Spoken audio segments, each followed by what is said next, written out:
Welcome to this evening's edition of This Is My Story. Today we have Bruce and Meredith Warf as our guests. Now these are two people you know very well. Bruce is our Associate Pastor of Discipleship and Family Ministry here at FBJ. Meredith is a local administrator here at a medical clinic in the Jackson area.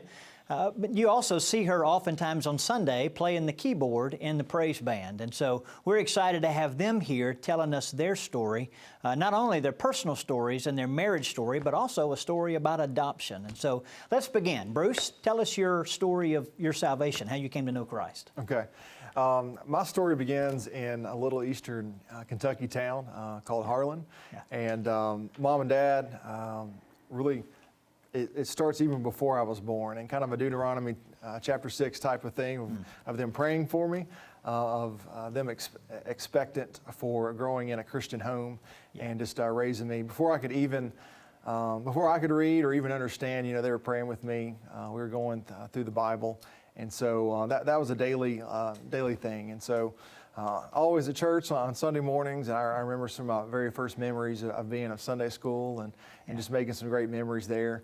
But specifically, I went to a private school starting out, and as a first grader, I remember vividly going up to the principal's office and talking about what it meant to know Jesus as my Lord and Savior.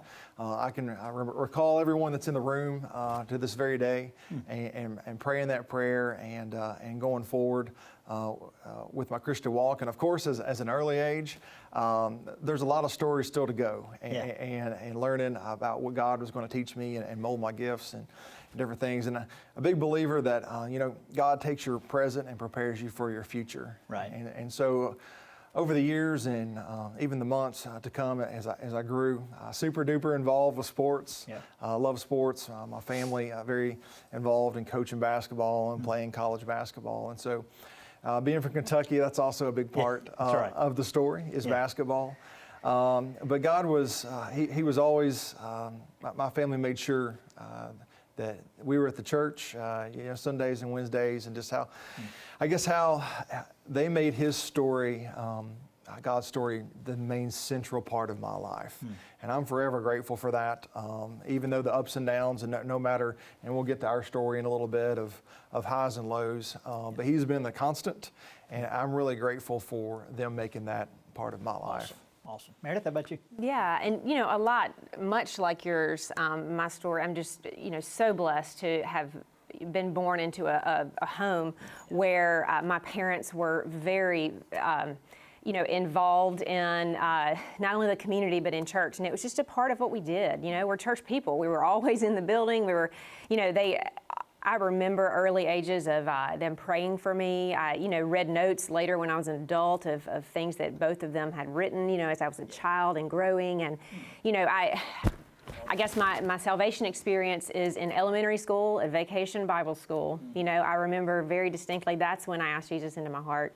And from that moment, like Bruce said, there are times as you grow and you realize kind of what that actually means. It was in junior high that I followed in believer's baptism, and I think that was a pivotal moment for me. Music has always been a big part of my life, as has sports, but music and being involved in the church allowed me to participate in mission trips that continue to solidify the what it means to maybe love others, and then how God can love me through all sort of different scenarios. And so I'm extremely grateful for my upbringing, who I really credit. I remember my dad. He's taught Sunday school for longer than I am years old, and I remember every Sunday morning that's what he did at 4 o'clock. He'd get up at 4 and he would get in his recliner and would write in a notebook his lesson. And it's those are just some treasured times to hear him talk through how the Lord's worked in his life, but also just in our whole family, again, and generationally, grandparents, parents. And then my sister and I are very fortunate for that. Yeah, absolutely. We both grew up, you have a great heritage. and parents who taught you the things of the Lord at a very early age, and you both grew up in church. And then that even kind of plays into the story of how you met. I think folks would love to hear how you met. So tell us that story. Yeah, we both, like a lot of young people, worked camps during the summertime, and remembered like it was yesterday. It's Colin Meredith. I was the director for Infuge one summer, and so our camp staff, we were going to be located at Charleston Southern, and I had the opportunity to call all of our staff. And I remember calling a young lady named Meredith. I, of course, never met her, but I thought that she had the most Southern accent that I'd ever heard in my life. Well, thank you. Yes, and so I was like, I just can't wait to meet her. This is going to be awesome. And I remember vividly going into that summer saying, Lord, this is all about you. I'm excited to see what you're going to do in the lives of students and staff and everything. And she pulled up in her Nissan Pathfinder. I said, Lord, we're going to have to focus on you. And but seriously, Meredith, that summer we met and got to know one another and dated long distance back and forth. I was up in Kentucky coaching basketball and doing college ministry, and so ultimately you moved up to Lexington and we got engaged. And I'll let you finish some details if you want to. Oh, sure. Well, no, much. Again, just like you said, it was a summer in between. It was right. I had, graduated from college and hadn't started my master's degree yet, and so it's a great, summer to say, Lord, this is all about you. And of course, He's got this great way of stepping right into that picture, So as we were there that summer, we always term it a camp hookup. So. Came back and, again, like he said, they did long distance, which can be challenging. And then, moved up to Lexington. The rest is history. Wow. So then you got married. And of course, we all know the two of you have 3 beautiful children. So tell us a little bit about of that story, because you have twins. And then you had some difficult challenges soon after that. So bring us up to speed with that. Yeah. I guess we were married for right at 5 years before we found out that we were going to have twins. Yep. And I think we had twins way down the line in the family tree. And of course, in our minds, never did we think that we would even, when we went in to get the ultrasound, that's what I'm looking for. When we went for the ultrasound, never in my mind did I even remotely think. But quickly, in the ultrasound, the nurse said, "This is baby A." And we can hear baby A's heartbeat, and so then she Bruce went on. about hit the floor. Yeah. So. How many letters is this going to go? Yeah. And so she said, "This is baby B," and I said, and Meredith didn't say anything. She's just staring at the screen. I said, "When you say baby B, do you mean as in like the second baby?" And so she turns around in her chair and she says, "Well, nobody's told you?" I was like, "Nope." She's like, "Y'all are having twins."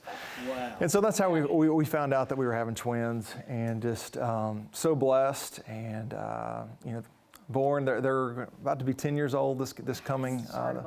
This coming fall. And I think it was probably maybe about a year after 1 week after their first birthday. Yeah. Unexpected. Well, and I was just going to, say, you get married, and we were young, getting married and starting careers and things like that. And so we knew we wanted children. We prayed for children. We talked about what that might look like, but just didn't feel timing was right until, we moved down to Jackson, and we started really, okay, it might be time. And then, of course, like anybody, you never dream it may be more than more than one. And but I think we got back in the car, and after we cried for about 20 minutes, we said, okay, this has got to be, the Lord's going to do something great here, And thankfully, it was everybody was healthy. We went home from the hospital, and life was good. I mean, it was really good. We had, they were growing like crazy. We were having the time of our lives. It was just a really sweet time. And I remember, so my mom actually had a battle with cancer when I was finishing up school at Ole Miss. And then when we were in Lexington, she was actually diagnosed with stage 4 breast cancer with liver mets. And we really just told she didn't have but a year to live, and long story short, praise the Lord, she's healed. She's had no evidence of disease since then. And that being said, we wrote a book about her journey. And I was sitting on my back porch editing the last chapter of her book when I looked down and I saw a spot on my leg that I'd never noticed before. And I was like, that's interesting. And then the twins it was a week before they turned 1. And then we went to the dermatologist. I think it was my yearly. Yeah, I was already established there, And that's when everything started. And she called me back in 3-4 days and said, I don't know how to tell you this, honey, but it's melanoma. So that began a race. I think it's funny that Paul uses the running analogy, because it is so much about that. There's just sprints, and then there's what feels like walks and crawls, and that waiting time was one of the most, challenging pieces of our life, But in all of that, we can talk more about that, but after 3 surgeries, a couple setbacks, a year of chemo, and 5 years of checkups every 3 months, and then now we're almost at 9 years, and thankfully everything's great. So, Awesome. yeah. But that certainly is not the way we plan on things. It's not our life plan when we get married and things adjust. And so let's talk a little bit about Samuel, because Samuel is adopted. And so how did you come to the place of going, this is what the Lord wants us to do, to adopt a child? Yeah. So Meredith had mentioned, earlier about, when we moved to Jackson and thoughts for your family. And I think adoption's always something that's been on both of our hearts. We didn't know the timing of that or anything, but I knew that after the cancer journey and some of that, it became really, really crystal clear to us that that's what God, the direction that He wanted us to head. We didn't feel that our family was complete, and that was one thing that in our prayer life that we kind of came to a conclusion about, that we just didn't feel that our family was complete. And so praying about adoption and just understanding the process and different things, and I'll let you fill in kind of the space of that. Yeah, so, and one of those things after the cancer, the one thing they told me was that you can't have any more children. So that's kind of where, I guess, we were told that after 3 years emphatically again, and that it took that for us to take that step of faith to what we had always, been talking about. And if you've gone through adoption, where do you even start? It's a huge deal. I had some friends who'd gone through the process and directed me to a couple of resources, but it's very overwhelming. And so first we went through, and honestly, the criteria for, certain countries, they're all different. And so that helped to narrow down at first. And then as we began to keep praying, we really felt like God was calling us to East Asia. And there was a wonderful home for mothers in Taiwan that we really felt like we were praying to support them and getting their newsletters and supporting them already. But we submitted our application on February the 28th, 2013. And we signed the papers and sent everything in for Taiwanese adoption. And in doing so, as you know, the process is very long, and it can be, again, ups and downs and sprints and walks and all of that. And in that, the Taiwanese government closed down adoption. We had everything sent over there. So at that point, we kind of took a step back and we said, is this really what we're supposed to do? Maybe we're just supposed to support adoption in other ways. Maybe we're supposed to, continue to sponsor kids through, compassion or whatever that may be. Right. And so we kind of sat in another program for a little while, just waiting. And then it came time for our home study. It's a big deal when you're trying to go through adoption, had to be updated. And they called and they said, hey, China has just relaxed restrictions, and now if you're a cancer survivor, you are eligible to adopt from China. And we really thought and prayed about it and decided that was the course that we wanted to go. And amazingly, we finished the update, all the other paperwork you have to send in, and within a month, we saw Samuel's picture. Wow. And he actually, and we really found this out later on down the road, but after we said yes, we'll bring him home, Yeah. He was found, I'm sorry. His his story, like, I love these, this is my story, but his story starts in a small town in China, and he was born to a woman who chose to let him live. Yeah. And so actually, he was found on the side of the road on February the 28th, 2013. My goodness, my goodness.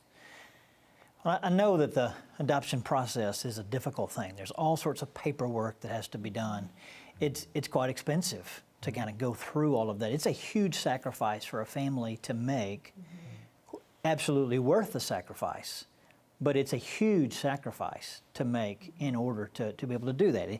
Picking whether you're doing domestic or you're doing international, and then you're kind of sitting and waiting at the whim, like you say, of the other government to see how things are going to go. What was it like for the two of you, the waiting period? I mean, life has happened fast for y'all, right? I mean, as you see, you get married at a young age. You have twins with Silas and Avery, just beautiful children, wonderful children. And, you have the joy of having children and raising them in your home, then cancer. And so that's a roller coaster up and down. And then the decision, the Lord wants us to adopt. And then, I have not adopted. I know a lot of people who have, but what I know from them is once you begin the journey, it's a long journey. And it's a lot of roadblocks along the way and lots of, opportunities really for the enemy to kind of whisper in your mind and say, this is not what you need to be. What am I doing? And so I guess kind of give us a little glimpse. So what was that like, the waiting period? All the things you've been through, and now you're just your life's on hold. I remember one of my mentors, while we were going through this process, he told me, he explained that, we're in the microwave business. It feels like we want everything now. We want it fast. But God's in the marinating business. And sometimes we just have to sit there and learn through the process. And I think through Meredith's cancer journey, waiting was a big part of that process, and just trusting in God in the moment. But specifically for adoption, kind of some same moments of waiting and just trusting that the Lord's, that He is guiding us, that we're looking to Him for heavenly wisdom and discernment, and not relying on our understanding of things, but just taking it one day at a time. And sometimes those days went much longer than others. And I'm just wondering, is this going to come to fruition? And as a mom, thankfully the Lord let us experience children before the adoption experience, I think, which helped in our case. But as a mom, and it's, when you find out that you're having a baby, your heart just grows 1,000 times that day. Seen the picture. Oh, and you've seen the picture. Exactly. You've heard their heartbeat. Right. You love and you pray for this child. And in adoption, that still happens. It's just such a different thing. It's not 9 months, It can be years. And so, as a mom, I remember lying in bed at night and just my heart wanting it so badly. And going through that journey thinking, thankful that the Lord led us through all the other roadblocks, because one of the verses that just really brought me comfort in the cancer journey is the Psalms 23. The Lord is my shepherd; I shall not want. And so I think that was also a struggle, not knowing how long it would take and just wanting it so badly, just because the further you get in the process, the more you love this child that you've never met, And so I think that's one of the challenges of any couple going through adoption. Another lasting, impact that I was able to experience at MD Anderson, sitting in a room, was I could hear through the door. I was waiting for an MRI scan, one of those tests, and I heard a nurse go in, and obviously it was this other person's first time there, and there was some, anxiety, obvious, and I heard the nurse just sit down, and this made a huge impact on the way that hopefully I, encounter other people. And he said, the Lord will, yea, though I walk through the valley of the shadow of death. He doesn't say we can't fly over it. You can't be carried through it. You can't, swim across it. You can't run. You can't go any way you want to. You can't go around it. But you have to walk, right? One foot in front of the other. And so again, much like any waiting process, whether that's health, life, financial, marriage, adoption. I think that's trying to figure out how you put one foot in front of the other and just continue that yearning, and at the same time, seeking the Lord. Well, and I know that the journey doesn't end once you find out you have a child, that you've been matched. Then, you go to China, you pick Samuel up, you bring him home. You have twins. How old were they when you? So they were 5 years old, and so there's huge adjustment period. Not just for your two children, but also for the child that you're bringing into the house, and particularly one coming from a completely different culture. So what was that like? Yeah. So, be honest, we took the twins with us to China, and I was not on team take kids to China. It was me. I really was. Mama You're went out smart. on that. It shows wisdom. Yeah, that's right. You did what she Mama said. went out on that, and it was the best thing. It allowed. I think it made Samuel have a comfort level. It made the twins have a comfort level, and we went over there as a family, and we came back as a family. Now, how old was Samuel when you got him? 2.5. 2.5. Yeah. Okay. Yeah. So I think that made a huge difference of just them, the bond already had taken place that was over there. Right. And coming back over here, and I know we've said it a number of times that it feels like Samuel's really been part of our family since day one. Yeah. And the joy that just exudes from him and the happiness, it's just been an amazing blessing. Mm-hmm. And when you go through the process, one of the things that every agency requires is extensive training in post-adoption, placement, attachment, all of these buzzwords that, you hear. Mm-hmm. And I think we went through it and took it seriously, but you don't really know until you get home what that's like. Yeah. So, we did have to alter life a little bit. We're very involved at church. We're very involved in our social lives here, and so that was a big adjustment coming home. And they call it cocooning. You stay in your home for a while and just have your family time and allow Samuel to attach basically to us, to his new family.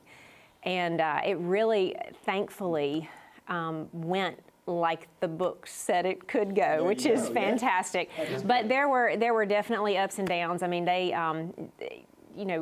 night, I remember he didn't sleep for a long time during the night. There were some things we had to work through there, and the dog, remember, he wouldn't, he was so afraid of our golden retriever, and finally one day we're so thankful they became family as well. Best friends. Best friends. Yeah. That is good. Yeah. Good. You hear people talk, particularly in adoption stories, that when you adopt a child, it kind of opens up your eyes to the love of God and who God is and how God looks at us. Share with us some things that maybe you've learned about the Lord through your adoption process. Like I said, your heart grows 1,000 times it is no different. Yeah. No different. I mean, he is, I think that's a lot of questions people sort of have, is how do you, love your adopted child like your own flesh and blood and all that. And he is, he is. He is created in the image of God, just like all of us are. And I think our whole family, it's been really neat to see how Samuel and his little joyous, bubbly self has brought about a realization in us of, like you said, of how God loves us and how he truly seeks us. We don't initiate that. He initiates that. It's the same parallel all the way through. And it kind of sparked a change in even the whole extended family, and how everybody views each other, not only Samuel, but each other as well. And it's a really beautiful picture of the gospel. I mean, it really is. I think about his name change a little bit. And he was not, of course, Samuel James Warf always. Right. He had his his Chinese name from the orphanage, and just the changeover of that. And so, I think about baptism, and I think about that beautiful imagery there. And for Samuel, his name change, And it's not even about the wording. I mean, he is part of our family really since day one. And so I think of God's love and his forgiveness and his grace in a lot of ways just like that, of committing to him and family and being washed of sins and going forward. So, Yeah. I want to pick your brains here for a second. Ask you a couple of questions. We'll kind of wrap up with these. But the one question I'd have is, we say this every week. We have no idea who's going to be watching this. We see the numbers week to week that come up instantly, and we have a lot of people who watch live, but then we know that these stories get emailed and sent to other people and posted at different sites, and you never know. I mean, somebody in Wisconsin, for instance, may watch this story. The person who watches your story and they're considering adoption, and then they don't really know where to go with it. It's just something that maybe they're even wondering whether or not God's put that on their minds. And so what advice would you give to somebody on the early stages about adoption? I'll go first. Okay. God doesn't make mistakes with babies, ever. He doesn't make any mistakes, but there are no mistakes with souls. And if you're thinking that may be a direction that God's leading, don't let anybody tell you otherwise. Seek it out. God can close doors just like he can open doors. And I think he comes alongside the way that we've been able to grow in our faith and our marriage and our family just through the process, through walking through that. I mean, we could have missed it, Yeah. Yep. I think the practical steps of that, praying through that process, and committing to one another and praying through that. That's a family decision. And then finding a local agency or researching the different agencies to be able to get plugged in. So I think those are maybe some practical things, and just really relying on the Lord and trusting in peace for Him. I think we've said today there will be ups and downs where you doubt that decision, but trusting that God's will is perfect. And like Meredith she kind of finished with, you could have missed it. And I think that's something that we kind of go back to with Samuel. Some special times over the past few years with him. I mean, we look at each other and go, well, we could have missed this. Yeah, or even he said something really funny yesterday at breakfast, and I just looked at him like, yeah. He's so funny. Yeah. Funny kid. He told me he was going to be famous, by the way. There's no doubt in my mind. No doubt in my mind.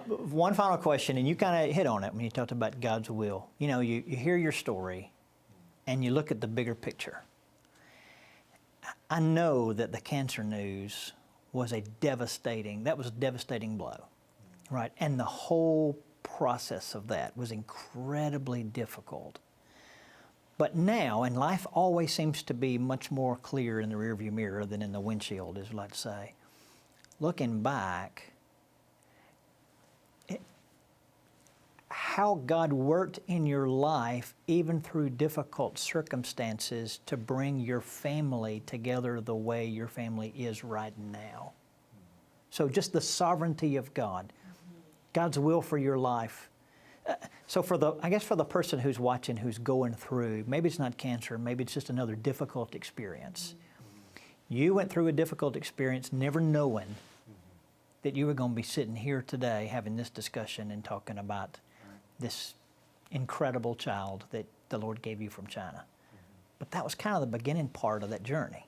So what would you say to a person going through a really tough time right now about not giving up hope? I remember being in the hospital at Baptist here in Jackson, completely stunned because I had a hiccup, a raging infection that required another surgery. Yeah. And we were actually watching football on TV, I think, watching the SEC football, and it's like holding penalties and all these kind of things that can come up in life. It's not fair and they're wrong and all this. And, the Lord led me to that chapter in John where the guy says, why is this man blind? Did his mother sin? Did his father sin? And Jesus so just clearly says, no, it's so that the Lord can be glorified. Wow. And just, that's all. Wow. That's it. And to be able to be content and not fearful. I think fear is one of those things that keeps us from uncovering maybe, anything that the Lord has to show us. But just that's the whole reason, is so that He can be glorified. Incredible. Thank you all so very much. What an incredible story, and boy, thank you for sharing it. And thank you all for joining us today. You've been able to be reminded again that God sees right where we are. He knows everything we're going through, and He absolutely has a plan. We can always trust in Him. It was Henry Blackaby who once said, God would have to cease being God in order to be unfaithful. So whatever you're going through in life today, I want you to remember this story. God knows the plan. We don't always know the plan, but His ways are always right, and He always proves Himself faithful. Thank you again for joining us for This Is My Story. Hope you'll tune in again next week.